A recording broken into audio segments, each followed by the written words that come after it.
Assalamualaikum.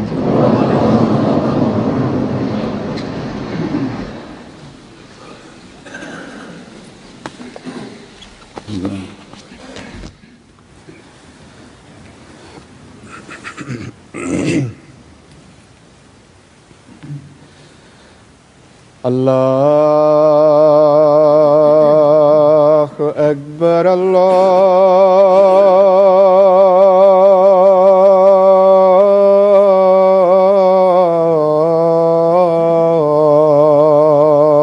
Akbar, Allahu Akbar,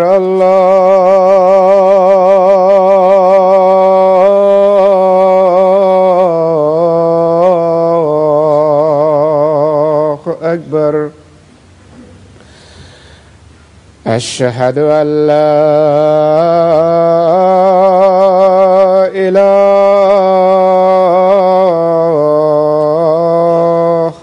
illallah. Asyhadu an la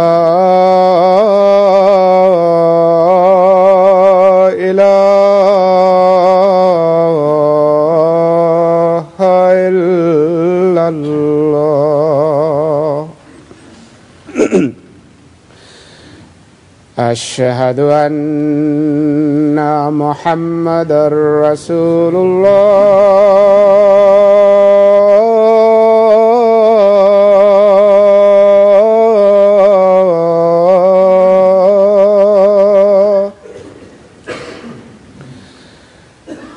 Asyhadu anna Muhammadar Rasulullah.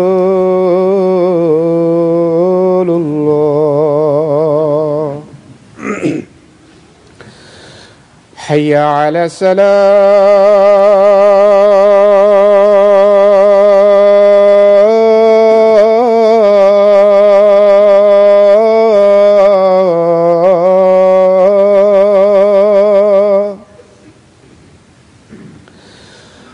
Hayya 'ala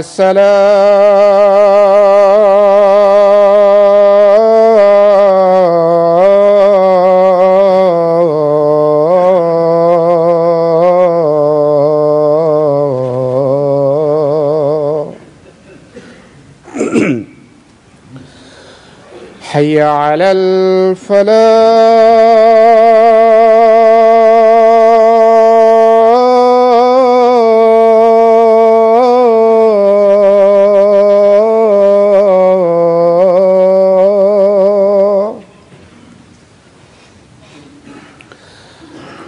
Hayya 'alal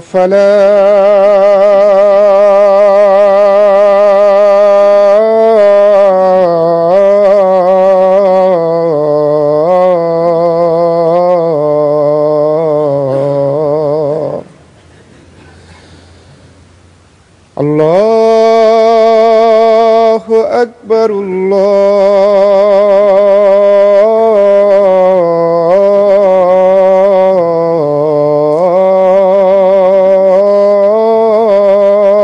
Akbar. La ilaha illallah.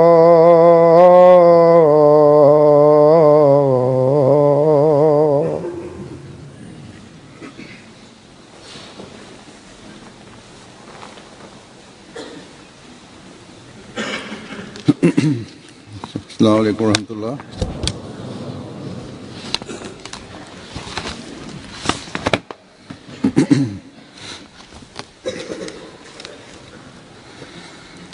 Ashhadu an la ilaha illallah wahdahu la sharika lahu wa ashhadu anna Muhammadan abduhu wa rasuluhu.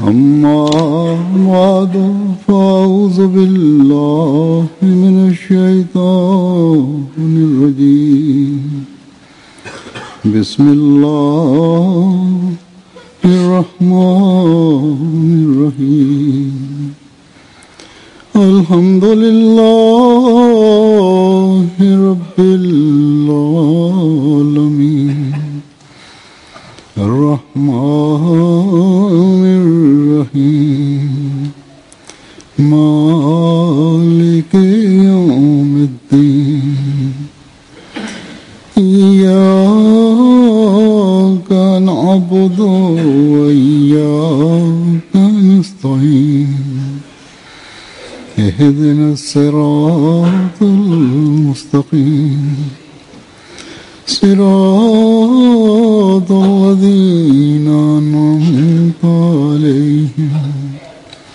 غير المغضوب عليهم ولا الضالين আজকের খুতবার জন্য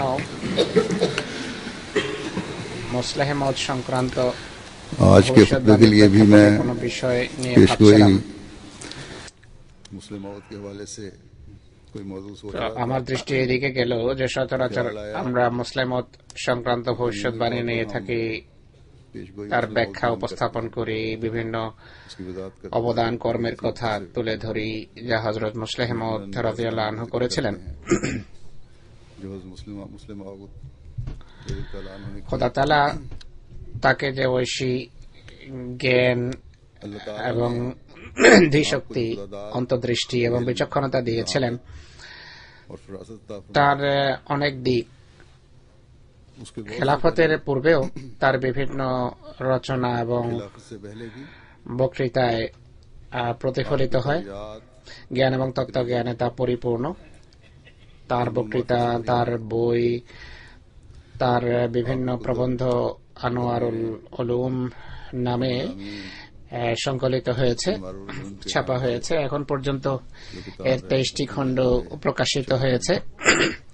अब तक এর প্রতিটি 23 जिल्दें খণ্ড उसकी शाया हो चुकी 6 শতাধিক পৃষ্ঠা সম্বলিত, আরো ছাপবে। 600 से ऊपर सफात पर मुश्किल এই কাজ এখনো শেষ হয়নি। অনুরূপভাবে তার খুতবা জুমা রয়েছে, इंशाल्लाह छपेंगी। ये मुकम्मल नहीं हुई। इसी तरह आपके অনেক খুতবা তিনি দিয়েছেন। এর 24টি খণ্ড ইতিমধ্যে প্রকাশিত হয়েছে, बहुत से हैं আর এর প্রতিটি जिसकी খণ্ডে 6 শতাধিক পৃষ্ঠা রয়েছে। इसी तरह हर जिल्द जो है 600 से ज्यादा 1942 सफात पर मुश्तमिल है। বা 43 পর্যন্ত যে খুতবা তিনি দিয়েছেন তা ছেপেছে।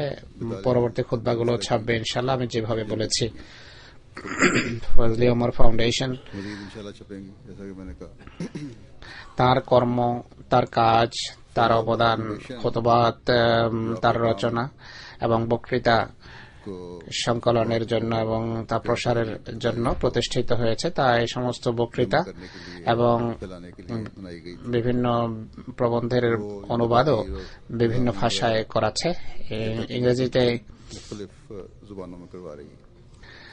অচিরেই অনেক বইয়ের অনুবাদ হাতে আসবে, কিছু অনুবাদ আছেও আমাদের কাছে, जल्दी पूरा हो जाए। অন্যান্য ভাষায় হবে ইনশাআল্লাহ। আরবিতেও কিছু অনুবাদ হয়ে ছেপে গেছে। और फिर बाकी जुबानों में भी होंगे। আমার মনে হয় উর্দুর পর সবচেয়ে বেশি কাজ হয়েছে আরবিতে। हो चुके हैं और शाया भी हो चुके हैं। मेरा ख्याल है ज्यादातर काम अरबी में हुआ है। उर्दू का বিভিন্ন देशे আমাদের যে জামিয়া আছে, জামিয়ার ছাত্ররাও এর অনুবাদ করছে। বিভিন্ন থিসিস বা সন্দর্ভ যা দ্বারা লেখে শাহেদ ডিগ্রির অংশ হিসাবে তাদেরকে এই সকল বইয়ের অনুবাদের দায়িত্ব দেওয়া হয়েছে। তো একটি বিশাল इन कुतुब ধনভাণ্ডার যা के लिए दिया गया है। নিজের तो बहरहाल জীবনে এবং 52 বছরের খেলাফতকালে তিনি জামাতকে দিয়ে গেছেন। दौर खिलाफत में কিন্তু এটি ছাপা হয় মাত্র কয়েক হাজার সংখ্যা। যে সমস্ত বন্ধুরা इसकी ক্রয় করেন তারাও হয়তো বিরলই কেউ বিস্তারিত তা পড়ে থাকবে। जब आप खरीदते हैं লক্ষ লক্ষ शायद ही নওবাইন এবং নতুন প্রজন্ম এমন আছে যারা উর্দু পড়তে পারে না, नौबाइन আর তাদের ভাষায় नस्ल ऐसी है তাদেরকে দেওয়া হয়নি, আর যা তাদের নাগালের ভিতর আছে তার সংখ্যায় অতি স্বল্প। তাই নতুন প্রজন্মের অধিকাংশ এবং নতুন বয়াতকারীরা তার লেখার এবং রচনার ধরন বা বক্তৃতার ধরন রীতি সম্পর্কে অনবহিত। তার জ্ঞান এবং অন্তর্দৃষ্টি সম্পর্কেও তারা ধারণা রাখে না।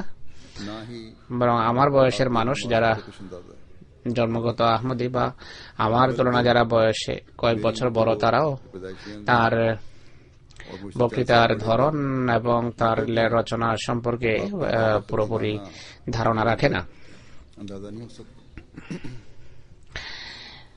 এই সংকলন এবং ধনভাণ্ডার সম্পর্কে যদি আমরা পড়ি, তাহলেই তার জ্ঞানের ব্যাপকতা এবং খোদার পক্ষ থেকে তাকে যে জাগতিক ও আধ্যাত্মিক জ্ঞানে সমৃদ্ধ করার প্রতিশ্রুতি রয়েছে, ভবিষ্যৎবাণী রয়েছে, তা আমরা কিছুটা ধারণা করতে পারি। আর এর মাধ্যমে আমরা নিজেদের জ্ঞানও বৃদ্ধি করতে পারি। অডিও ভিডিওর সেই সুযোগ সেই যুগে ছিল না, যে তার জীবনের শেষ বছরে, শেষ কয়েকটি বছর যে অডিও রেকর্ডিং হয়েছে তার বক্তৃতার, তাও কালের প্রবাহে এর অডিও মান অনেকটা হারিয়ে গেছে। আর তার বক্তৃতার যেই ধরন ছিল রেকর্ডিং এ, সেই তার প্রকৃত ধরন রূপ ফুটে ওঠে না। যাই হোক, আলহামদুলিল্লাহ তার বক্তৃতা এবং তার রচনার, তার খুতবার লিখিত রেকর্ড অনেকটা আমাদের কাছে আছে। অনেকটা বলছি এই জন্য যে এক যুগে নবীজ বা লিপিকার তা লিখত, অনেক সময় লিপিকার যখন লিখত কোন কোন খুতবা পুরোপুরি তারা বা কোন বক্তৃতা পুরোপুরি লেখেনি, রেকর্ড করেনি, কোন কোন কথা বাদ পড়েছে, লেখার আওতার বাইরে রয়ে গেছে। যাই হোক, আজ আমি মুসলিম মত সংক্রান্ত ভবিষ্যৎবাণী সম্পর্কে কিছু বলার পরিবর্তে ভাবলাম যে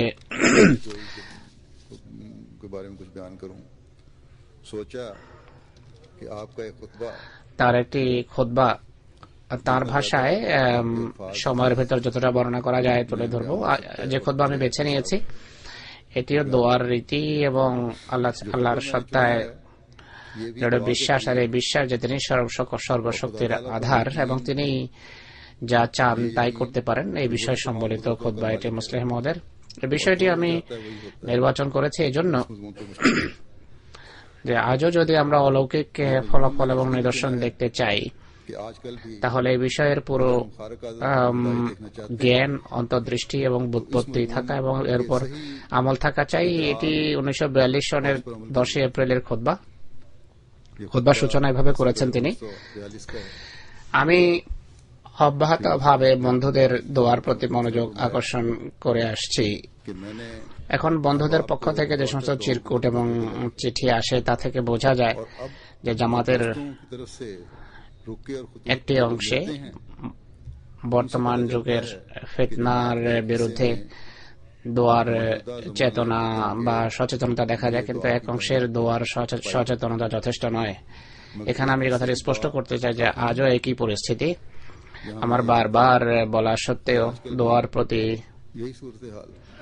মনোযোগ আকর্ষণ করার সত্ত্বেও, নিজের অবস্থায় পরিবর্তনের তাহরিক করা সত্ত্বেও যে মনোযোগ থাকা চাই তা দেখা যাচ্ছে না। যাই হোক, তিনি বলেন পুরুষ, মহিলা, বালক, বালিকা, শিশু সবার মন মানসিকতা দোয়ার অনুকূলে পরিবর্তন করা চাই। আর এই পরিবর্তন এইভাবে সম্ভব যে সর্বপ্রথম দোয়ায় দৃঢ় বিশ্বাস এবং ঈমান সৃষ্টি হওয়া আবশ্যক। যে ব্যক্তি বিশ্বাস শূন্য ভাবে দোয়া করে তার দোয়া আল্লাহ তাআলার দরবারে গৃহীত হয় না। কোন সময় হয়তো কবুল হতেও পারে এমন ব্যক্তির দোয়া, কিন্তু সেটি দৃষ্টান্ত স্বরূপ বা নমুনা স্বরূপ, আর তার হৃদয় বিশ্বাস সৃষ্টির জন্য যে দোয়া গৃহীত হয়। কিন্তু প্রকৃতির নিয়ম হিসাবে শুধু তার দোয়া গৃহীত হয় যার হৃদয়ে দৃঢ় বিশ্বাস থাকে যে আল্লাহ আমার দোয়া শুনবেন এবং গ্রহণ করবেন। যেমন কোরআন শরীফে আল্লাহ তাআলা বলেন যে আম্মাই ইউজিবুল মুদতাররা ইযা দাআ, উৎকণ্ঠিত হৃদয়ের দোয়াকে শুনে, মুস্তারের দোয়াকে শুনে কে গ্রহণ করে। আবার আল্লাহ নিজেই বলছেন যে তিনি নিজেই শোনেন। মুস্তার শব্দের আরবি ভাষায় অর্থ হলো যাকে চতুর্দিক থেকে ধাক্কা দিয়ে কোনো একদিকে নিয়ে যাওয়া, চতুর্দিকে রাস্তা বন্ধ করে যে কোনো একটি বিশেষ দিকে যায়, অগ্রসর হয়, তাকে মুস্তার বলা হয়। অর্থাৎ চতুর্দিকে সে আগুন বা অগ্নি দেখে, ডান দিকে তাকালে সেখানে অগ্নি চোখে পড়ে, বামে তাকালে সেখানে অগ্নি তার চোখে ধরা দেয়, পিছনে তাকালে পিছনেও সে আগুন দেখে, নিচের দিকে তাকালে সেখানেও আগুন, উপরে তাকায় সেখানেও দেখে যে আগুন জ্বলছে। শুধু একটা দিক তার সামনে খোলা থাকে, তাহলে আল্লাহর দিক, আর এর উপর তার দৃষ্টি নিবদ্ধ হয়। বাকি সর্বত্র সব জায়গায় সে শুধু অগ্নি এবং আগুনই দেখে। শুধু একদিকে শান্তি এবং নিরাপত্তা দেখে। এটি থেকে তোমরা হয়তো বুঝতে পারো যে মুস্তার যে বিষয়বস্তুতে বিশ্বাস থাকা আবশ্যক। মুস্তার শব্দের অর্থ এই নয় যে কোনো ব্যক্তি কিছুটা ভীতত্রস্ত অবস্থা। অনেক সময় মানুষ একদিকে ছুটে, কোনো তার নিশ্চিত নয় যে যেদিকে যাচ্ছে সেখানে শান্তি পাবে কিনা, বরং অনেকেই ব্যাকুলতার সময় এমন দিকে ছুটে যেখানে বিপদ থাকে এবং সে বিপদ তারা এড়াতে পারে না। তাই শুধু নিরুপায় হওয়া, উৎকণ্ঠা হৃদয়ে সৃষ্টি হওয়া, এটি নিরুপায় হওয়ার প্রমাণ নয়। নিরুপায় হওয়ার প্রমাণ হলো যখন কোথাও কোনো আশ্রয়স্থল মানুষ না দেখে আর শুধু একদিকে দৃষ্টি থাকে। অর্থাৎ নিরুপায় হওয়ার লক্ষণ শুধু এটি নয় যে চতুর্দিকে আগুন থাকবে, বরং এর লক্ষণ হলো একদিকে সে শান্তি, নিরাপত্তা দেখবে। মানুষ নিশ্চিতভাবে বলতে পারে যে সেখানে আগুন নেই। তো এমন অবস্থার দোয়া আল্লাহ তাআলার দরবারে গৃহীত হয় যে দোয়া করার সময় বান্দা এমন ভাবে তার সামনে উপস্থিত হয় যে তার দৃঢ় বিশ্বাস থাকে আল্লাহ ছাড়া আমার জন্য অন্য কোনো আশ্রয়স্থল নেই। এটি সেই নিরুপায় ব্যক্তির দোয়া যাকে রাসূলুল্লাহ সাল্লাল্লাহু, যার কথা রাসূলুল্লাহ এই ভাষায় উল্লেখ করেছেন যে লা মালজা ওয়ালা মানজা মিনকা ইল্লা ইলাইক, হে আল্লাহ, লা মালজা ওয়ালা মানজা মিনকা, তোমার শাস্তি এবং তোমার পক্ষ থেকে আগত পরীক্ষা থেকে অন্য কোনো আশ্রয় নেই, কোন নিরাপত্তার স্থল নেই। অর্থাৎ সকল দিক থেকে নিরুপায় হয়ে চোখ বন্ধ করে আমি তোমার দিকে আসবো, এছাড়া অন্য কোনো আশ্রয়স্থল নেই। লা মালজা ওয়ালা মানজা আর যে অবস্থা, এটি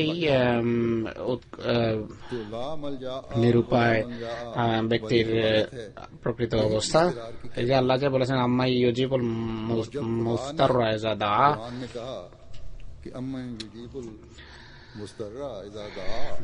নিরুপায় ব্যক্তির দোয়া কে শুনে এর ব্যাখ্যায় বলছেন যে এমন ব্যক্তি যে আল্লাহ ছাড়া অন্য কাউকে আশ্রয়স্থল মনে করে না, ঠিকানা জ্ঞান করে না, আল্লাহ তাআলা ছাড়া অন্য কাউকে নিজের আশ্রয়স্থল মনে করে না, তারই দোয়া কবুল হয়। আর এই আয়াতে আম্মাই ইউজিবুল মুস্তাররা ইযা দাআ, এটি সেই নিরুপায় অবস্থার দিকেই ইঙ্গিত করা হয়েছে, সেই অসহায়ত্বের দিকে ইঙ্গিত রয়েছে। মুস্তার বা মুদ্দার সম্পর্কে আলোকপাত করার পর এবং এই আয়াতের ব্যাখ্যার পর তার বক্তৃতার যে রীতি ছিল সেই রীতি অনুসারে মুস্তার শব্দের আবেদনিক ব্যাখ্যা তুলে ধরার পর বিভিন্ন দৃষ্টান্ত তুলে ধরেছেন। তার সকল বক্তৃতা বিভিন্ন ধরনের উপমা বা দৃষ্টান্ত বা ঘটনায় পরিপূর্ণ থাকে। তিনি বলেন পৃথিবীতে বেশ কয়েক ধরনের নিরুপায়ত্ব রয়েছে, এই কারণে এখানে মুস্তার শব্দ রেখা আছে। মুস্তার বলতে সকল প্রকারের উপায়হীন মানুষকে বোঝায়। পৃথিবীতে এমন অনেক মানুষ থেকে থাকে যাদের কোনো উপায় থাকে না, তারা মুস্তার। যদিও আল্লাহ সকল উপায়হীন মানুষের সমস্যার চিকিৎসা করেন, কিন্তু তার নিয়ামত অনুসারে তার কোনো বান্দাও মানুষের উপায়হীনতা দূর করতে পারে। যেমন এক দরিদ্র মানুষ যখন কাপড় ছিঁড়ে যায়, সে নতুন কাপড় বানানোর কোনো উপায় খুঁজে দেখে না। এক সম্পদশালী ব্যক্তি, অনেক সময় ধরুন কোন হিন্দু, শিখ বা অগ্নি পূজারী বা নাস্তিকও হতে পারে, সে তার কাপড় বানিয়ে দেয়। তো হুজুর বলছেন যে যদিও আমাদের বিশ্বাস অনুসারে, অনেক কথা আমি সংক্ষেপে তুলে ধরছি আপনাদের সামনে, অনেক লম্বা খুতবা এটি খলিফা সানির। তিনি বলেন যদিও আমাদের বিশ্বাস হলো আল্লাহ তাআলাই এই সম্পদশালী ব্যক্তির হৃদয়ে প্রেরণা সঞ্চার করেছেন, তার কাপড় বানিয়ে দেওয়ার প্রেরণা, কিন্তু যাদের ঈমান অসম্পূর্ণ তারা মনে করে আমার অসহায় অবস্থায় অমুক ব্যক্তি কাজে লেগেছে, কিন্তু যে ব্যক্তি তাকে কাপড় বানিয়ে দিয়েছে সে এই ব্যক্তি নিরুপায় ব্যক্তি যখন এমন রোগে আক্রান্ত হয়, যখন তার জন্য খাদ্য পানীয় হারাম হয়ে যায়, পানীয় হজম করতে পারে না, স্বাস্থ্য তার সম্পূর্ণভাবে নষ্ট হয়ে যায়, চলাফেরা করতে পারে না, এমন অবস্থায় সে নিরুপায় ব্যক্তির সম্পদশালী ব্যক্তি কোনো সাহায্য করতে পারে না। কিন্তু কোনো ভালো যদি ডাক্তার থাকে, কোনো দয়ালু যদি ডাক্তার হয়, সে তাকে এই অবস্থায় দেখে হয়তো বলতে পারে যে তোমার চিকিৎসা খাতে পয়সা খরচ করার সাধ্য নেই, আমি বিনামূল্যে তোমার চিকিৎসা করব। হুজুর বলছেন যে এই অসহায় অবস্থায় ধনী তার কাজে আসেনি, বরং চিকিৎসক তার কাজে লেগেছে। অনেক সময় এমন হয় যে কোনো ব্যক্তি কোনো মামলায় কাউকে জড়িয়ে দেওয়া হয়, সে নির্দোষ হয়ে থাকে, কিন্তু শত্রু সম্পদশালী, আর সেই শত্রু কোনো কারণে ক্রোধান্বিত হয়ে কোনো মামলায় তাকে আদালত পর্যন্ত টানা হেঁচড়া করে। এখন এই দরিদ্র ব্যক্তি তার বিরুদ্ধে মামলা লড়ারও সামর্থ্য রাখে না, সে চিন্তা থাকে যে কি করবে। অবশেষে জনদরদি উকিল তার সামনে আসে, বলে যে আমি বিনা পয়সায় তোমার কেস লড়বো তোমার পক্ষ থেকে। এমন ক্ষেত্রে এক উকিলই কাজে এসেছে, অন্য কোনো সম্পদশালী ব্যক্তি কাজে আসেনি। আরেকটি দৃষ্টান্ত দিয়েছেন তিনি, কৃষকের দৃষ্টান্ত দিয়েছেন এবং বলছেন যে একই মানুষের বিভিন্ন সীমাবদ্ধতার সময় বিভিন্ন মানুষ তার কাজে আসতে পারে, কিন্তু আল্লাহ তাআলা বলছেন যে আম্মাই ইউজিবুল মুদতাররা ইযা দাআহ, নিরুপায় বা অসহায় কে, এটি বলা হয়নি যে কেমন নিরুপায়, কেমন সহায় সম্বলেন, যে ক্ষুধার্ত হোক বা নগ্ন হোক বা পিপাসার্ত হোক, মাথায় বোঝা হোক, যে ধরনের উৎকণ্ঠায় থাকুক না কেন, তার সমস্ত চাহিদা পূরণ করেন এক সত্তা, তিনি হলেন আল্লাহ।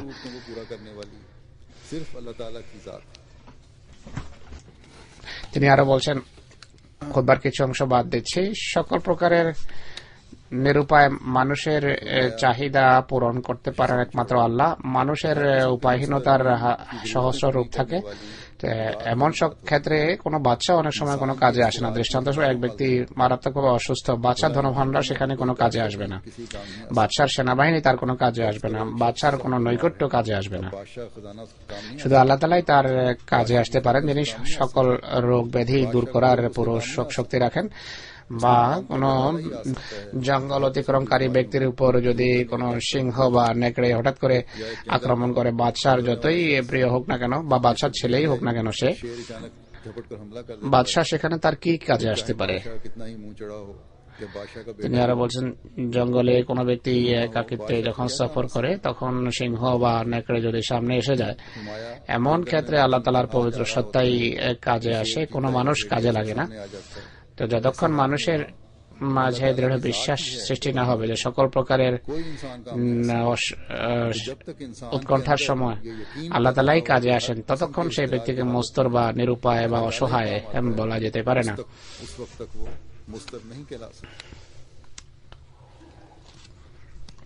এটি সে যুগের কথা যখন পাক ভারত অবিভক্ত ছিল, ভারতে ইংরেজদের রাজত্ব ছিল।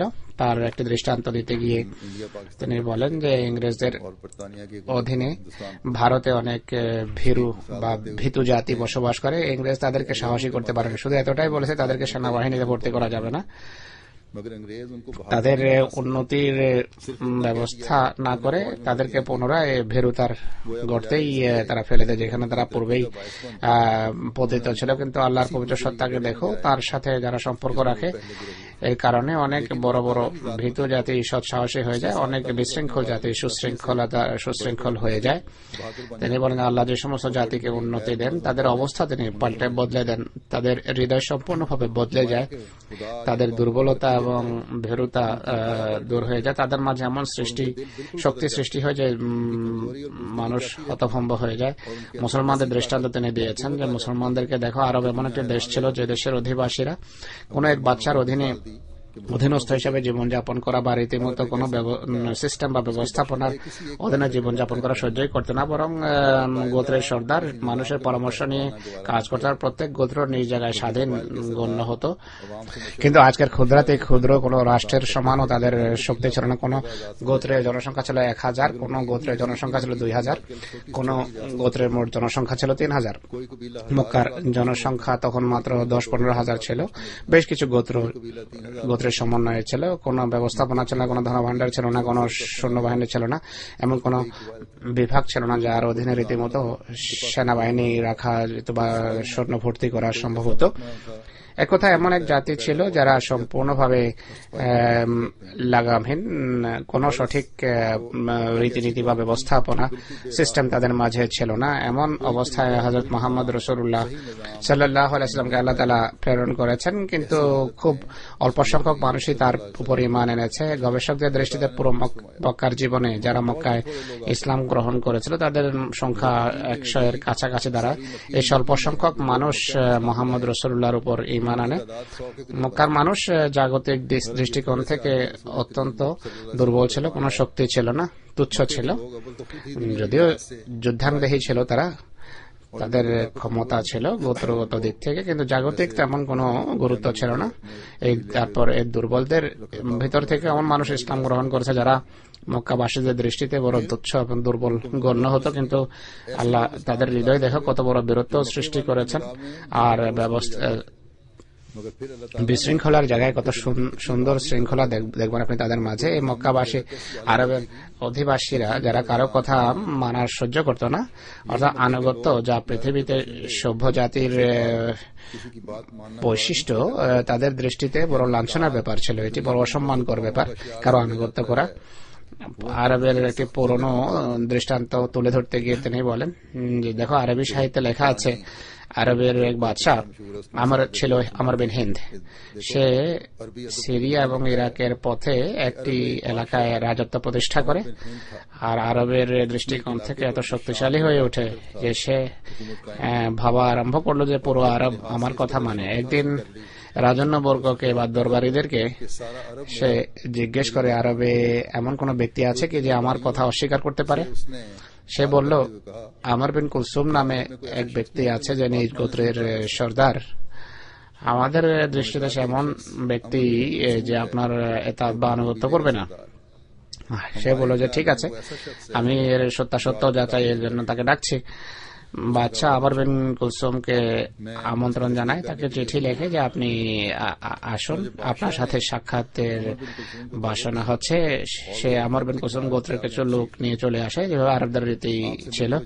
বাদশা তখন কোন জায়গায় কোন তাঁবুতে অবস্থান করছিল, সে এখানে এসে নিজের তাঁবু দাঁড় করায়।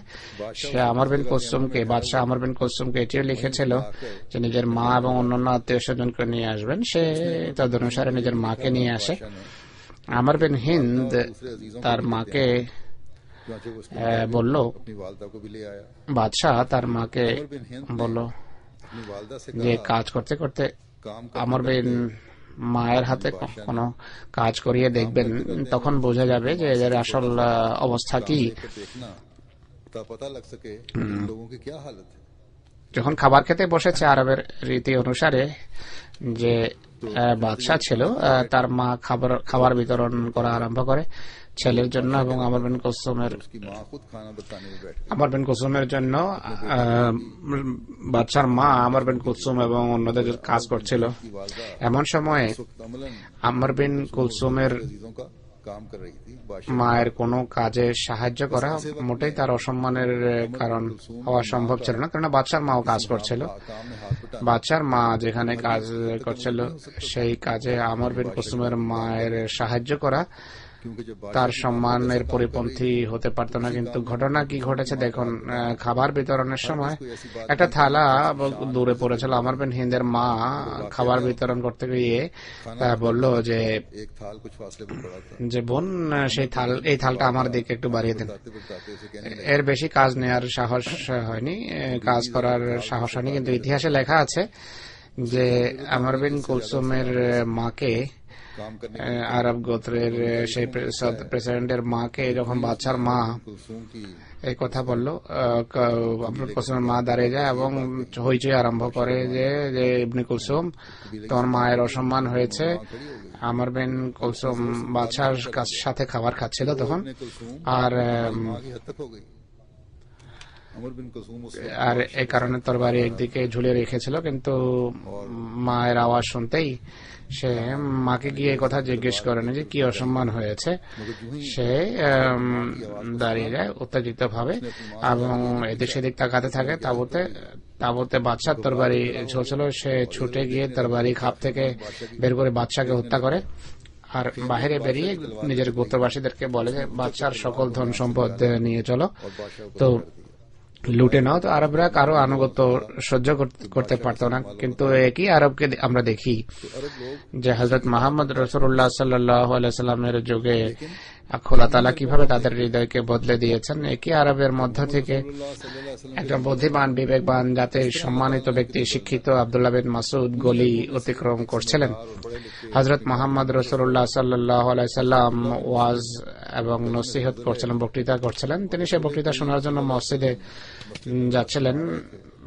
মসজিদে কোনো কারণে লোকদেরকে মহানবী সাল্লাল্লাহু আলাইহি সাল্লাম বলেন যে মসজিদে যারা আছে তারা বসে যান। আব্দুল্লাহ বিন মাসউদ রাস্তায় ছিলেন, মসজিদের দিকে যাচ্ছিলেন। তার কানে সে আওয়াজ পৌঁছে, তিনি রাস্তায় বসে যান। আর বালকদের মতো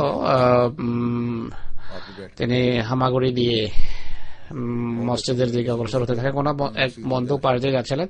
তিনি বলেন যে আব্দুল্লাহ বিন মাসউদ কি হাস্যস্কর কাজ করছো, বসে বসে মসজিদের দিকে অগ্রসর হচ্ছ, সোজা কেন হাঁটো না?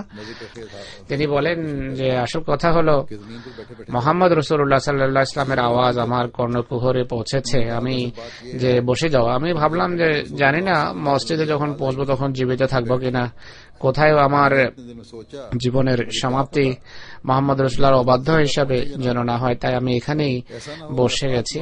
আর বসা অবস্থায় মসজিদের দিকে অগ্রসর হচ্ছে। একটু তুলনা করো এই ঘটনার সাথে আমর বিন কুলসুমের ঘটনার। এক বাচ্চার আমন্ত্রণে সে সেখানে যায়, তার মা বাচ্চার মাকে কোনো বড় কাজ করতে বলে না, বাচ্চার মা তার মাকে কোনো বড় কাজ করতে বলে না, বরং যা করছিল তাই করতে বলে। আর নিজের ছেলের তুলনায় কম মর্যাদা রাখে সে ব্যক্তির জন্য করছে না। সে যে কাজ করতে বলেন তা বড় কাজ ছিল না, সামান্য কাজ করার জন্য সে মহিলাকে বলে, কিন্তু সে এই কথা সহ্য করতে পারেনি। আর এখানে বাচ্চার মায়ের কথা বললেই হইচই শুরু হয়ে যায় যে আমার অসম্মান করা হচ্ছে। কিন্তু একই জাতির অপর ব্যক্তি গলিতে হযরত মুহাম্মদ রাসূলুল্লাহর আওয়াজ শুনে আর শুনে সেখানে বসে যায় আর এমন ভাবে মসজিদে অগ্রসর হতে থাকে যা পৃথিবীতে সচরাচর ঘৃণ্য এবং নিম্নমানের কাজ গণ্য হয়। খলিফা সানি আরো লেখেন যে তোমরা একে পাগল বলতে পারো হয়তো, কিন্তু সাহাবাদের অবস্থা এমন ছিল যে তারা উম্মাদ হয়ে গিয়েছিল মুহাম্মদ রাসূলুল্লাহর জন্য। মুহাম্মদ রাসূলুল্লাহ আনুগত্যে তারা বিশ্বাস করতে মুহাম্মদ রাসূলুল্লাহ আনুগত্য ছিল খোদার আনুগত্য, খোদার ইতাআত। এরপর হযরত মুসলিম লেখেন যে মদিনার মানুষ যুদ্ধের বিষয়ে অজ্ঞ বিবেচিত হতো, যেভাবে আমাদের দেশের কোন কোন মানুষকে কোন কোন গোত্রকে যুদ্ধের বিষয়ে অজ্ঞ মনে করা হয়। মদিনার মানুষ সম্পদশালী ছিল, ভালো কৃষিকাজ করত, জমিদার ছিল, কিন্তু যেভাবে আমাদের কোনো কোনো জাতিকে কোনো কোনো কারণে নিজ হেয় মনে করা হয়, তারা হেয় গণ্য হতো, কেননা তারা কৃষি কাজ করত, আর আরবরা কৃষি কাজ পছন্দ করত না। আরবরা গর্ব করত এই বিষয় নিয়ে যে তাদের কাছে এতটা ঘোড়া আছে, এতটা উট, এইভাবে তারা ডাকাতি করে, এইভাবে রাহাজানি করে, মানুষের উপর আক্রমণ করে। আর মদিনার মানুষ থাকে গ্রামে এবং কৃষি কাজ করে তারা, আর ডাকাতি করতে জানে না। উট এবং ঘোড়াও অনেক বেশি রাখার সামর্থ্য তাদের ছিল না, যদি রাখতো তাহলে খাওয়াতো কোত্থেকে। তাই অন্যান্য আরবদের দৃষ্টিতে তারা নিচে গণ্য হতো। আরবরা মদিনাবাসীদের সম্পর্কে বলতো যে তারা সবজি এবং তরকারি চাষবাস করে। এতে সন্দেহ নেই যে যারা স্বাচ্ছন্দ্যে বা বিলাসিতায় মগ্ন হয়, যারা বাগান করার পেছনে ছুটে কৃষি কাজে রত হয়, ধন সম্পদ একত্র করার চিন্তায় থাকে, তারা কি যুদ্ধ করবে? তারা তো বংশ পরম্পরা এই কাজই করছিল। তাই আর মদিনাবাসীদেরকে যুদ্ধ করার যোগ্য মনে করা হতো না। খলিফা সানি আরো বলছেন যে আরবের দৃষ্টিতে মদিনাবাসীরা দুর্বল গণ্য হতো। তাচ্ছিল্যের দৃষ্টিতে তারা তাচ্ছিল্যের সাথে তাদের সম্পর্কে বলতো এরা তো কৃষি কাজ করে, কিন্তু এদেরকেই দেখো মোহাম্মদ রসুল্লাহর সাথে সম্পর্ক স্থাপনের কারণে কত মহান পরিবর্তন তাদের ভিতরে এসে যায়। তারা সবজি চাষ করত, তরকারি চাষ করত এবং কৃষি কাজ করত। তারা পৃথিবীর সর্বশ্রেষ্ঠ যোদ্ধায় পরিণত বদরের সময় মক্কার বর্বরণে তারা সমবেত হয়। তারা স্বপ্ন দেখছিল যে আজকে মুসলমানদেরকে আমরা নিশ্চিহ্ন করব। সেদিন 1000 অভিজ্ঞ সৈন্য, যারা অগণিত যুদ্ধের অভিজ্ঞতা রাখত, যারা দিনরাত যুদ্ধ করা, শত্রু বিরুদ্ধে বাড়ি প্রচারণাই ছিল যাদের কাজ, তারা মুসলমানদের বিরুদ্ধে সারিবদ্ধ ছিল। মুসলমানের সংখ্যা ছিল মাত্র 313। ইতিহাসের কোন ইতিহাসে লেখা আছে 313 জন। মুসলমানদের ভিতর কতকের কাছে তরবারিও ছিল না, তারা শুধু লাঠি নিয়ে যুদ্ধের ময়দানে এসেছিল। এমন সহায় সম্বলহীন অবস্থায় মহানবী সাল্লাল্লাহু আলাইহি ওয়াসাল্লাম যখন যুদ্ধের জন্য যাচ্ছিলেন, দুজন আনসারী ছেলে তখন জিদ করে যে আমরা সাথে যাব। মহানবী সাল্লাল্লাহু আলাইহি ওয়াসাল্লাম অবশেষে তাদেরকে সাথে আসার অনুমতি দেন।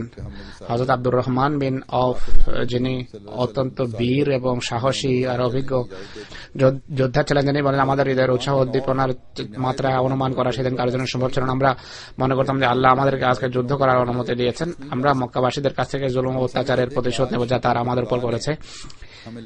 তিনি বলেন ভালো যোদ্ধা তখনই যুদ্ধ করতে পারে যদি তার ডান এবং বাম পাশ মজবুত হয়। ভালো যোদ্ধা যদি ডানে এবং বামে থাকে তাহলে ভালো যুদ্ধ করা সম্ভব। যখন কেউ আক্রমণ করবে, শত্রু সারিতে যখন প্রবেশ করবে, তারা উভয়ই তার পিঠকে শত্রুর আক্রমণ থেকে রক্ষা করবে। যুদ্ধের এটি ছিল তখন। তাই সাহসী যোদ্ধাকে সবসময় যুদ্ধের কেন্দ্রস্থলে রাখা হয়, আবার তার ডানে বামে হেফাজত এবং নিরাপত্তার ভালো ব্যবস্থা থাকে।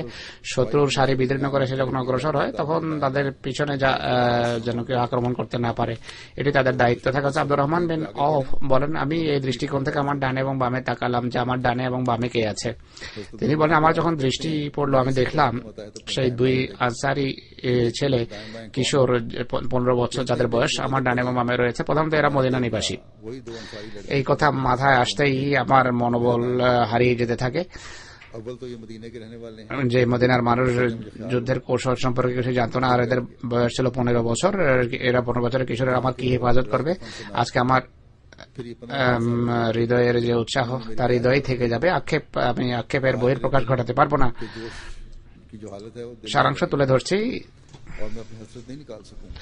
তিনি বলেন যে আমি এই কথা ভাবছিলাম, আমি ডান দিকে কারো কোনই অনুভব হলে আমাকে কোনই মেরেছে, আমি তার দিকে তাকালাম, শুনতে চাইলাম যে কি বলতে চায় সে। তার মুখ আমার কানের কাছে আনে এবং ক্ষীণস্বরে বলে চাচা আবু জেহেল কে, যে রাসূল করিম সাল্লাল্লাহু আলাইহি সাল্লামকে কষ্ট দেয়, আমি আজকে তার কাছ থেকে প্রতিশোধ নেব। ইনি বলেন উত্তর দিতেই বাম দিকে পুনরায় কেউ আমাকে কোনই মারে। আমার কানের কাছে মুখ এনে বলে যে চাচা সে আবু জেহেল কে, যে মহানবী সাল্লাল্লাহু আলাইহি ওয়াসাল্লামকে কষ্ট দেয় বা কষ্ট দিত, আমি আজকে তার কাছ থেকে প্রতিশোধ নিতে চাই। ইনি বলেন যে আমার হৃদয়ে এই ধারণা আসেনি যে আবু জেহেলের সর্দার এবং সৈন্যরাশির কেন্দ্রবিন্দুতে সৈন্যরাজির সেনাবাহিনী যুদ্ধের কেন্দ্রস্থলে যে আছে তার সাথে বড় বড় যোদ্ধারা থাকবে, তার কাছে গিয়ে তাকে হত্যা করবে, এই ধারণা আমার মাথায় আসেনি, এই বাচ্চাদের মাথায় এসেছে। যাই হোক, আমি ইশারা করলাম মাত্র। উভয় বালকের বাসনা ছিল যে এই দায়িত্ব আমরা পালন করব, এই নিয়ামতের আমরা ভাগী হব, যে আবু জেহেলকে আমরাই হত্যা করব। इनाम मुझे ही मिले कि मैं अबू जहल को कत्ल करने वाला बनूं। হযরত মুসলিম মাউদ রাদিয়াল্লাহু আনহু বলেন, আব্দুর রহমান বিন আউফ চিন্তিত ছিলেন, দুশ্চিন্তাগ্রস্ত ছিলেন, কিন্তু তিনি জানতেন না যে উভয় বালকের হৃদয়ে ঈমান কি জোশ এবং উদ্দীপনা সৃষ্টি করেছিল। আব্দুর রহমান বিন আউফ বলেন যে তাদের এই উভয়ের প্রশ্নে আমি হতভম্ব হয়ে যাই, তাদের ঈমান দেখে আমি আশ্চর্য হই। আমি আঙ্গুল উঠাই এটি বলার জন্য যে তোমাদের চিন্তা কত অলিক। আমি বললাম যে সেনাবাহিনীর কাফের সেনার মাঝখানে যে ব্যক্তি ঘোড়ায় আরোহিত আর আপাদমস্তক যে লোহার পোশাক পরিধান করে রেখেছে, যার দুপাশে দুজন জেনারেল পাহারা দিচ্ছে, সেই আবু জেহেল। আকরামা আবু জাহেলের এক পাশে নগ্ন তরবারি নিয়ে পাহারা দিচ্ছিল, অপর পাশে আরেক জেনারেল ছিল। ইনি বলেন, হযরত আব্দুর রহমান বিন আউফ, হুজুর বলছেন আকরামা কোনো সাধারণ মানুষ ছিলেন না, পৃথিবীর শ্রেষ্ঠ যোদ্ধাদের একজন ছিলেন। উভয় নগ্ন তরবারি নিয়ে আবু জাহেলের হেফাজতের কাজ করছিল। আব্দুর রহমান আউফ বলেন, আঙ্গুল উঠিয়ে আমি তাদেরকে বললাম, দেখালাম যে কে আবু জাহেল। আমার উদ্দেশ্য ছিল তাদেরকে তাদের সামনে এটি স্পষ্ট করা যে তাদের ধারণা কত অলিক। তিনি বললেন, আমার আঙ্গুল নিচে নামার পূর্বেই যেভাবে বাজ পাখি চড়ুইয়ের উপর আক্রমণ করে, তারা নিমেষে আক্রমণ করে। কাফের সৈন্য কিছু বুঝে ওঠার পূর্বেই তারা আবু জেহেলকে আহত করে এবং সে ভূপাতিত হয়। এই দুই বালকের একজনের হাত কেটে যায়, হাতকে ছিঁড়ে ফেলে আবার এগিয়ে যায়, আর উভয় আবু জেহেলকে আহত করে মাটিতে ফেলে দেয়, ভূপাতিত করে। আর এভাবে বদরের যুদ্ধ কোন জেনারেল ছাড়াই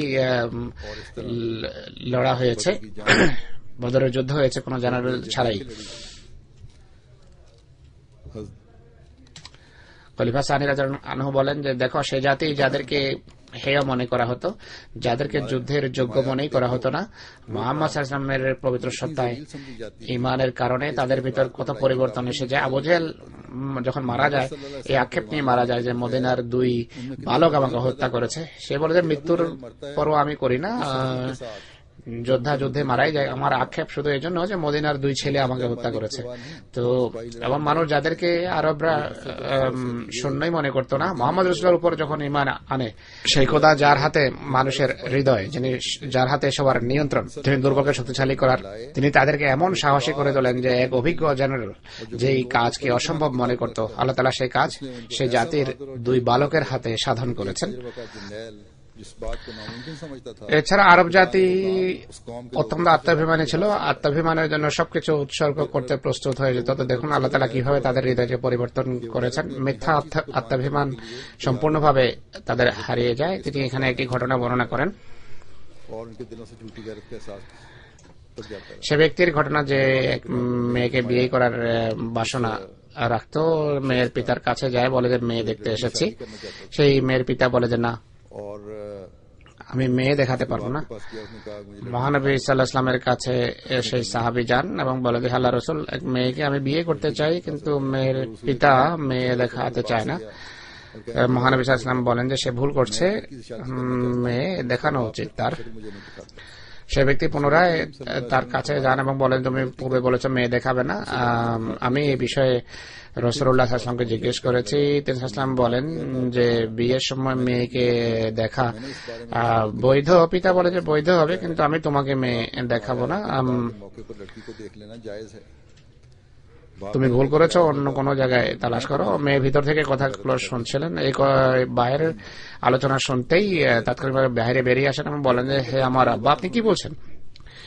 মোহাম্মদ সাল্লাল্লাহু আলাইহি ইসলাম যখন বলছেন যে বিয়ের পূর্বে মেয়ে দেখা বৈধ, আপনি কিভাবে অস্বীকার করতে পারেন? সেই মেয়ে সেই যুবককে বলে, আমি তোমার সামনে আছি, তুমি দেখতে পারো। সেই যুবক বলে, আমার দেখার প্রয়োজন নেই, আমার এমন মেয়ে পছন্দ যে আল্লাহ এবং তার রাসূলের এতটা অনুগত। তো দেখো কিভাবে আরবের হৃদয়কে জাগতিক সম্মানকে পদদলিত করার জন্য রাসূলুল্লাহ প্রস্তুত করেছেন। খোদা এবং তার রাসূলের কথা ছাড়া আর কোনো কিছু তাদের কাছে গুরুত্ব রাখত না। তাই হৃদয় পৃথিবীর কোন রাষ্ট্র বা ক্ষমতা পরিবর্তন করতে পারে, হৃদয় আল্লাহ তাআলাই পরিবর্তন করেন। ভীরু সাহসী হয়ে যায় আল্লাহর নির্দেশের অধীনে, আর বীর ভীরু হয়ে যায় আল্লাহর নির্দেশে। কৃপণ দানশীল হয়ে যায় খোদার নির্দেশে, আর দানশীল খোদার ইচ্ছায় কৃপণ হয়ে যায়। জাহেল আলেম হয়ে যায় আল্লাহর ইচ্ছার অধীনে, আর আলেম জ্ঞানী হয়ে যায় খোদার ইচ্ছার কারণে। আল্লাহ তাআলা যখন কোন জাতি সম্পর্কে জাতিকে মিটিয়ে দেওয়ার ইচ্ছা করেন, সেই জাতির আলেমরা জাহেল হয়ে যায়, তাদের সাহসীরা ভীতু হয়ে যায়, তাদের দানশীলরা কৃপণ হয়ে যায় এবং শক্তিশালীরা দুর্বল হয়ে যায়। কিন্তু আল্লাহ তাআলা যখন কোন জাতি সম্পর্কে জাতিকে উন্নতি দেওয়ার সিদ্ধান্ত করেন, তাদের দুর্বলরা, তাদের ভীতুরা সাহসী হয়ে যায়, অজ্ঞরা জ্ঞানী হয়ে যায়, দানশীলেরা কৃপণরা দানশীল হয়ে যায়, নির্বোধরা জ্ঞানী হয়ে যায়। আমাদের জীবনে আমরা এমন অনেক দৃষ্টান্ত দেখেছি। তিনি হুজুর বলছেন, আহমদীদের ভিতরও আমি এমনটি দেখেছি। এক ব্যক্তি যখন আহমদিয়ত গ্রহণ করে নিষ্ঠার সাথে, সে অজ্ঞ হয়ে থাকে, কিন্তু আহমদিয়ত গ্রহণের পর তার অবস্থা এমন হয়ে যায় বড় বড় মৌলবীরা তার সাথে কথা বলতে দ্বিধা করে। কিন্তু আমরা এটিও দেখেছি যে অনেক জ্ঞানী মানুষ আমাদের জামাতে প্রবেশ করে, কিন্তু যেহেতু তাদের হৃদয়ে আহমদিয়তের বিষয়ে আন্তরিকতা থাকে না, তাই তারা সেভাবেই জাহেল থেকে যায়, যেভাবে গায়ের আহমদি অবস্থায় ধর্মীয় বিষয়ে তারা অজ্ঞ ছিল। এটি থেকে স্পষ্টভাবে বোঝা যায় যে আমাদের জ্ঞান ব্যক্তিগত নয়, বরং খোদা প্রদত্ত জ্ঞান।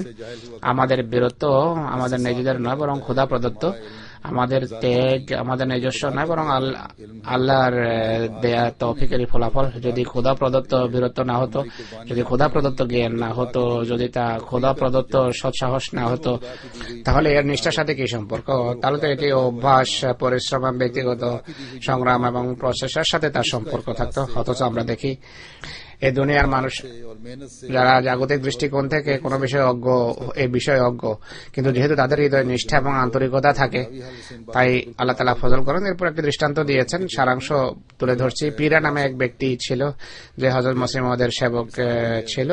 বড় মোটা মাথার মানুষ, খুব একটা বুঝতো না আহমদিয়ত কি এবং কাকে বলে।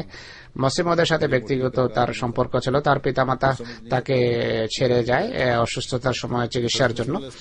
হযরত মসিহ মাউদ আলাইহিস সালাতু ওয়াস সালাম তার চিকিৎসা করেন, সে সুস্থ হয়ে ওঠে, আর সে মসিহ মাউদের দরবারেই পড়ে থাকতো। তার পিতামাতা যখন তাকে নিতে আসে, সে বলে যে না, যে আমার চিকিৎসা করছে, এখন আমি তার কাছেই থাকবো, তোমাদের সাথে যাব না। সেখানে মসিহ মাউদের দরজায় পড়ে থাকতো। কোনো বার্তা পৌঁছানো, মেহমানখানা খাবার পৌঁছানো ইত্যাদি ছিল তার কাজ, কিন্তু নামাজ পড়তো না। হযরত খলিফাতুল মসিহ আউয়াল রাদিয়াল্লাহু আনহু ভাবতেন যে এখানে বসে থাকে কোথায় ও অন্যের জন্য হোঁচটের কারণ না হয়, তাকে তিনি বলে যে নামাজ পড়ো। যাই হোক, অনেক বোঝানো হয়েছে, হয়তো লোভও দেখিয়েছেন। একদিন সে নামাজের জন্য যায়। নামাজ পড়াকালে ভিতর থেকে মহিলা মেহমানদের জন্য খাবার নিয়ে আসে, ডাকতে থাকে তাকে, মীরাকে বা পীরাকে জোরে ডাকে যে খাবার নাও, না হয় তোমার বিরুদ্ধে অভিযোগ করব। তখন নামাজ হচ্ছিল, সবাই আত্তাহিয়াতে বসেছিল, আত্তাহিয়াত পড়ছিল। সেই অবস্থায় আওয়াজ পৌঁছে তার কানে। আত্তাহিয়াত পড়া অবস্থায় সেই পীরা বলে, দাঁড়া, আত্তাহিয়াত শেষ করেই আসবো আমি। তো এই ছিল তার মানসিক অবস্থা। কিন্তু হযরত মুসলিম বলেন যে কাদিয়ানে তখন পোস্ট অফিস ছিল না, রেলগাড়িও ছিল না, টেলিগ্রাফের ব্যবস্থাও তেমন ছিল না, স্টেশনও ছিল না। মৌলভী মোহাম্মদ হোসেন বেটা আলবী স্টেশনে মানুষ নামতো, সেখানে গিয়ে মানুষকে পথভ্রষ্ট করতো যে কাদিয়ান যেও না, মানুষকে বিভ্রান্ত করতো, বলতো যে ঈমান নষ্ট হয়ে যাবে। একদিন সারাদিন স্টেশনে ঘুরে কোনো শিকার পায়নি। পীরা কোন কাজে পীরাকে তার দেওয়ার জন্য বাটালা পাঠানো হয়, তাকে মোহাম্মদ হোসেন পায় এবং বলে, পীরে তোর তো ইমান নষ্ট হয়ে গেছে, মির্জা সাহেব কাফের এবং দাজ্জাল নাউজুবিল্লাহ, তুই তোর জীবন কেন নষ্ট করছিস।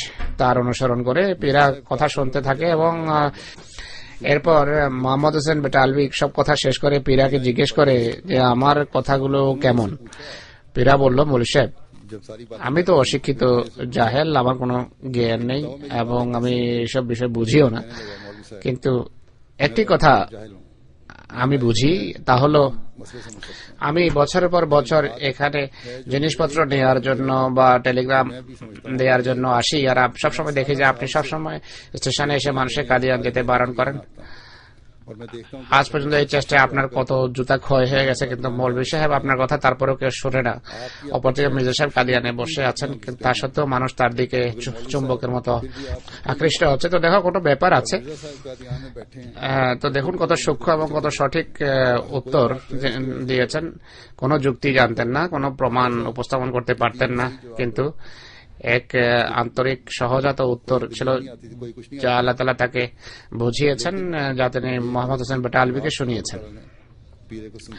হুজুর বলছেন, আল্লাহ তাআলা তার বান্দা এবং তার সাথে যারা সম্পর্ক রাখে তাদের অনেক সময় এমন কথা বোঝান যে মানুষ হতভম্ব হয়ে যায়, কেননা আল্লাহ তাআলার কাছে সকল উপকরণ রয়েছে, আর যে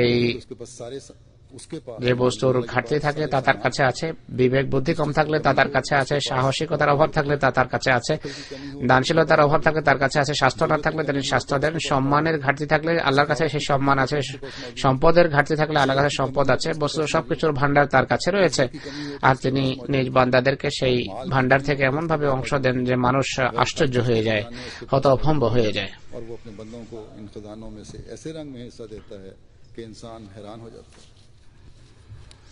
তিনি আরো বলেন যে এখানেই কাদিয়ানে একবার পাদ্রী ব্যাপার এসেছে যে দুনিয়ার সবচেয়ে প্রসিদ্ধ পাদ্রী ছিল আর আমেরিকা নিবাসী, সেখানকার অনেক বড় তবলিগি সাময়িকের এডিটর ছিল। সারা বিশ্বের তবলিগি সোসাইটিতে তার একটা বিশেষ মর্যাদা ছিল। সে কাদিয়ানের কথা শুনেছিল। যখন ভারত আসে, অন্যান্য জায়গা দেখার পর কাদিয়ান আসে। তার সাথে গার্ডন নামে আরেকজন পাদ্রী ছিল, ডক্টর খলিফা রশিদউদ্দিন মরহুম তখন জীবিত ছিলেন। তিনি তাকে কাদিয়ানের সব জায়গা ঘুরে ঘুরে দেখান, কিন্তু পাদ্রী সাহেব তার হুল ফোটানো থেকে বিরত থাকতে পারেনি, দংশন থেকে বিরত থাকতে পারেনি। কাদিয়ানে তখনও টাউন কমিটি গঠিত হয়নি, অলিতে গলিতে আবর্জনা পড়ে থাকতো। পাদ্রী জুয়েমার কোথায় কোথায় হেসে বলল যে আমরা কাদিয়ানও দেখেছি আর নতুন মসজিদ গ্রামের পরিচ্ছন্নতাও লক্ষ্য করেছি। ডক্টর খলিফা রশিদউদ্দিন সাহেব তাকে হেসে বলেন, পাদ্রী সাহেব, প্রথম মসজিদ রাজত্ব ভারতে এখন বিরাজমান, এটি তার সেই মসজিদ রাজত্বের বিরাজমান, নতুন মসজিদ রাজত্ব এখনো প্রতিষ্ঠিত হয়নি। এটি শুনে সে লজ্জিত হয়। মুসলিম মত বলেন যে এরপর সে আমাকে বার্তা পাঠায় যে আমার সাথে দেখা করতে চায়। আমার স্বাস্থ্য ভালো ছিল না, তার সত্ত্বেও আমি তার সাক্ষাৎ করি। পাদ্রী জুয়েমার বলে যে আমি দুইটি প্রশ্ন করতে চাই আপনাকে। আমি বললাম যে বলুন।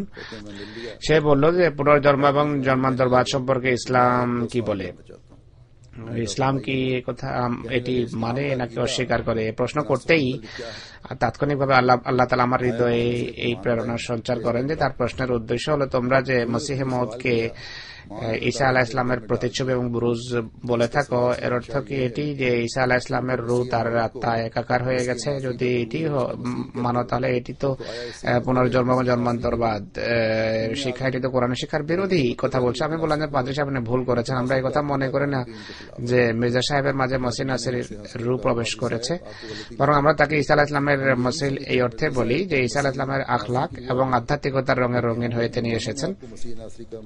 আমি যখন এই উত্তর দিলাম, সে বলল যে আপনাকে কে বলেছে যে আমার প্রশ্ন এটি? প্রশ্ন তো বাহ্য তো অন্যভাবে ছিল, পরোক্ষ প্রকৃতির প্রশ্ন ছিল। যাই হোক, সে বলে যাই হোক আমার প্রশ্ন এটি ছিল যে আপনাদের দৃষ্টিভঙ্গি কি। এরপর আমি তাকে বললাম যে আপনার দ্বিতীয় প্রশ্ন কি। সে বলল যে দ্বিতীয় প্রশ্ন হলো নবীর আগমন কেমন স্থানে হওয়া উচিত, অর্থাৎ তার নিজের দায়িত্ব পালনের জন্য কি ধরনের জায়গা দরকার। সে যখন দ্বিতীয় প্রশ্ন করলো, তাৎক্ষণিকভাবে পুনরায় আল্লাহ তাআলা আমার হৃদয়ে এই কথা সঞ্চার করেন, এই প্রেরণা সঞ্চার করেন যে তার প্রশ্নের উদ্দেশ্য হলো কাদিয়ান ছোট একটি গ্রাম, এটি সারা পৃথিবীর কেন্দ্র কিভাবে হতে পারে? এই ছোট গ্রাম থেকে, ছোট স্থান থেকে সারা পৃথিবীতে তাবলীগ কিভাবে সম্ভব হতে পারে? যদি হযরত মির্জা সাহেবের আগমনের উদ্দেশ্য সারা পৃথিবীতে প্রচার হয়ে থাকে, তাহলে তাকে এমন স্থানে পাঠানো উচিত ছিল যেখান থেকে সারা পৃথিবীতে আওয়াজ পৌঁছানো সম্ভব। কাদিয়ান তো একটা ছোট গ্রাম, সেখানে আল্লাহ তাআলা তাকে পাঠিয়েছেন। এই প্রশ্নের অব্যবহিত পর আল্লাহ তাআলা আমার হৃদয়ে উত্তর সঞ্চার করেন। আমি তাকে বলে যে, পাদ্রী সাহেব, নাসেরার তুলনায় বড় কোন শহর হলে সেখানে নবী আসতে পারে কি? ঈসা আলাইহিস সালাম যে গ্রামে এসেছিলেন সেই গ্রামের নাম ছিল নাসেরা। নাসেরার জনসংখ্যা ছিল 10টি বা 12টি ঘর। আমার এই উত্তর শুনে সে তার রং ফ্যাকাশে হয়ে যায়, আশ্চর্য হয়ে যায় যে সে যা জানতে চাচ্ছিল তার আমি উত্তর দিচ্ছি। এভাবে সে তৃতীয় কোনো প্রশ্ন করে আমার মনে নেই।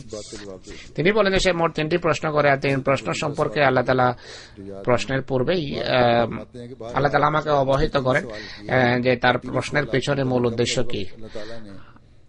আর যদিও সে ধূর্ততা বশত প্রশ্ন ভিন্নভাবে করত, তা সত্ত্বেও আল্লাহ তাআলা তার আসল উদ্দেশ্য আমার সামনে স্পষ্ট করতেন এবং তার মুখ বন্ধ হয়ে যেত। আল্লাহ তাআলা হৃদয়কে আশ্চর্যজনক ভাবে নিয়ন্ত্রণ করেন, আর সেই নিয়ন্ত্রণের মাধ্যমে তিনি তার বান্দাকে সাহায্য করেন।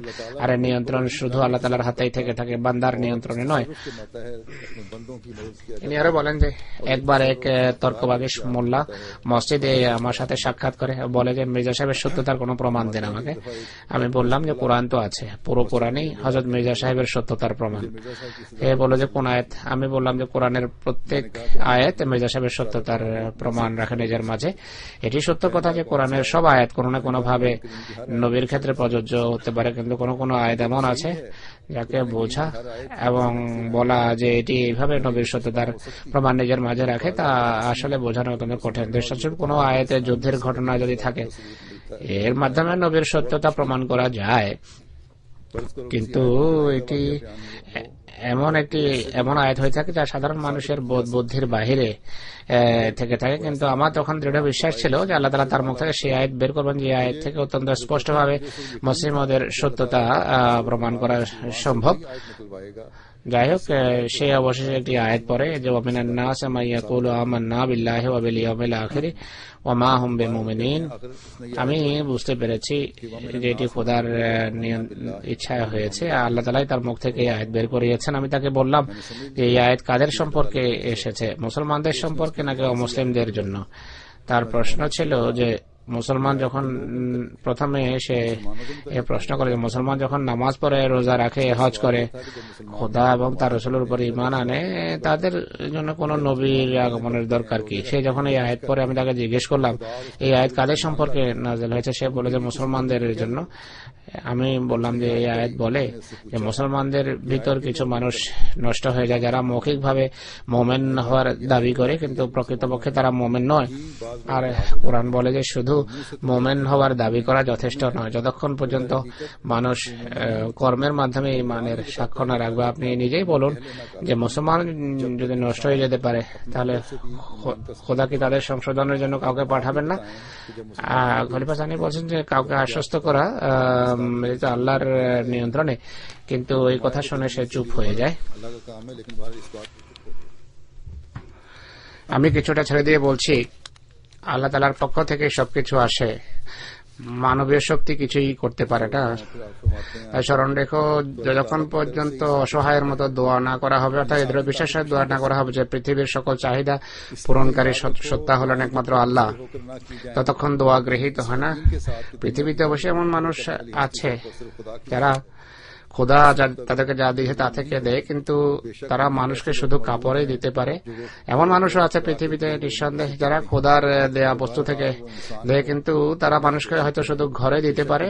এত সন্দেহ যে পৃথিবীতে এমন মানুষ আছে যারা খোদা প্রদত্ত জিনিস থেকে মানুষের উপকার করে, কিন্তু তারা শুধু রুগ্ন মানুষের চিকিৎসাই করতে পারে। নিঃসন্দেহে পৃথিবীতে এমন মানুষ আছে যারা খোদা প্রদত্ত তৌফিকে মানুষের পক্ষে মামলা লড়তে পারে।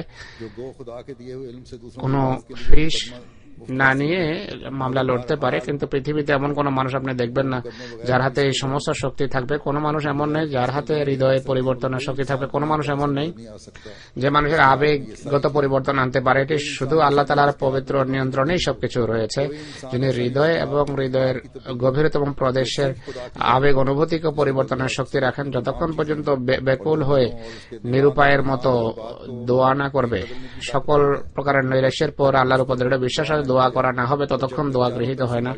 কিন্তু যদি এইভাবে দোয়া করা হয় তা অবশ্যই আর সে স্থান পায় এবং অবশ্যই সেই দোয়া গৃহীত হয়। এই তো তার দোয়ার ধরন, বক্তৃতার ধরন এবং প্রকৃতির বক্তৃতার ধরনের কিছু হাইলাইটস আপনাদের সামনে তুলে ধরেছি। এই দৃষ্টিকোণ থেকে আমিও বলতে চাই যে আজও যদি অবস্থা পরিবর্তন করতে হয়, পরিবর্তন আনতে হয়, তাহলে সর্বশক্তির আধার মালিকের সামনে ঝুঁকতে হবে, বিনত হতে হবে। সেভাবে বিনত হতে হবে যেভাবে আমরা খুতবায় শুনেছি যে সে সকল শক্তির উৎস হলেন তিনি। সকল প্রকারের সাহায্য তার পক্ষ থেকে আসে। হৃদয়কে তিনি পরিবর্তন করেন, হৃদয়কে তিনি নিয়ন্ত্রণ করেন। সকল ক্ষমতার নিয়ন্তা তিনি। খোদা করুন আমরা যেন এমন দোয়াই করতে অভ্যস্ত হই। আজ আমাদের একজন অত্যন্ত নিষ্ঠাবান কর্মীর কথা বলবো, যিনি জিয়াফত বিভাগে কাজ করতেন।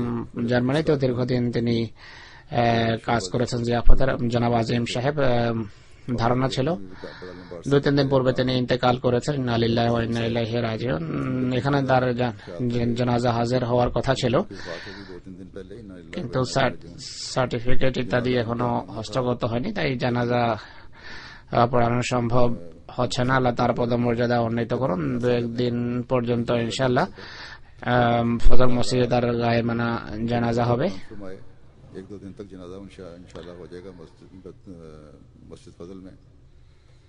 হাসপাতাল থেকে আইনগত সমস্ত কার্যক্রম শেষ হওয়ার পর যখন লাশ আসবে তখন জানাজা হবে। অত্যন্ত নিবেদিত প্রাণ কর্মী ছিলেন, নিষ্ঠাবান, বিশ্বস্ত মানুষ ছিলেন, সবার জন্য সহানুভূতি ছিল, খেদমতের প্রেরণায় সমৃদ্ধ ছিলেন। আল্লাহ তাআলা তার পদমর্যাদা উন্নীত করুন। তার সব ছেলেমেয়েরা পড়ালেখা করছেন। 3 সন্তান রয়েছে, 2 মেয়ে 1 ছেলে। অত্যন্ত মুখলেস, নিষ্ঠাবান। আল্লাহ তাআলা তাদেরকে সেও নিরাপত্তার মাঝে রাখুন। তার স্ত্রীকে আল্লাহ তাআলা ধৈর্য দেন। আল্লাহ তাআলা তাদের উপর মন স্নেহের হাত রাখুন, যে পিতার অভাব যেন নিজ অনুগ্রহে আল্লাহ তাআলা পূরণ করেন। সেই শূন্যতা খোদা তাআলা যেন নিজেই ভরে দেন। আল্লাহ তাআলা আপনার ফজল से पूरा फरमाता है।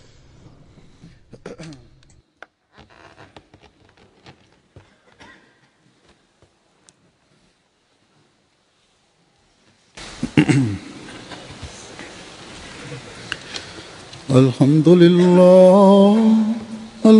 لله نحمده ونستعينه ونستغفره ونؤمن به ونتوكل عليه ونعوذ بالله من شرور أنفسنا ومن سيئات أعمالنا من يهده الله فلا مضل له ومن يضلل فلا هادي له ونشهد أن لا إله إلا الله ونشهد أن محمدا عبده ورسوله عباد الله رحمكم الله إن الله يأمر بالعدل والإحسان